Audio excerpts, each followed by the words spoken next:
महायुतीत सत्तार आणि दानवेंमधील वाद टोकाला. सिल्लोडचा पाकिस्तान या दानवेंच्या वक्तव्याविरोधात सत्तार समर्थकांकडून सिल्लोड बंदची हाक.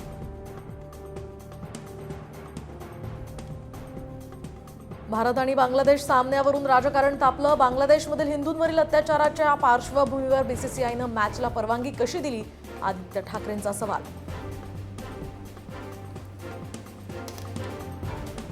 पुढील 15 ते 20 दिवसात आचारसंहिता लागेल. भाजपचे मंत्री गिरीश महाजनांचं मोठं विधान.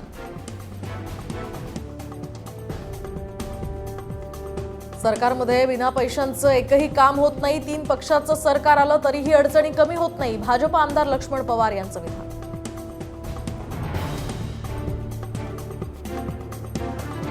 नरहरी झिरवळांनी दिले निवृत्तीचे संकेत, तर मला आता राज्यपाल व्हायला आवडेल. नरहरी झिरवळांचं विधान.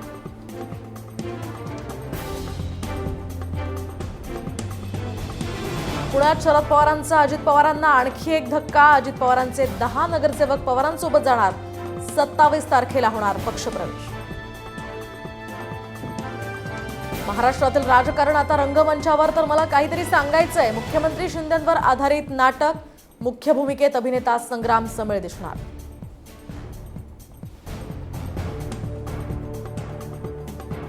राहुल गांधींनी बाबासाहेबांची माफी मागावी. माफी मागितली तरच जीप छाटायचं विधान मागे घेणार.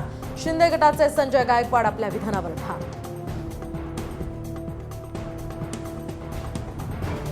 दिवंगत आमदार विनायक मेटे यांचा शिवसंग्राम पक्ष विधानसभा निवडणूक लढणार. शिवसंग्राम 5 जागा लढवणार.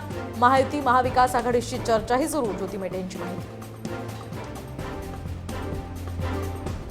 जम्मू काश्मीरमध्ये विक्रमी मतदान. पहिल्या टप्प्यात 58% अधिकचं मतदान.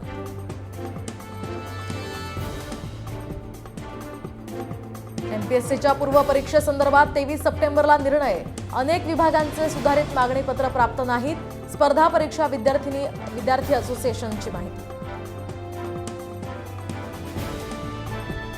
आता लग्न किंवा आजारपणासाठी पीएफ खात्यातनं एकाच वेळी 1 लाखांपर्यंत काढता येणार. तर केंद्र सरकारचा हा मोठा निर्णय.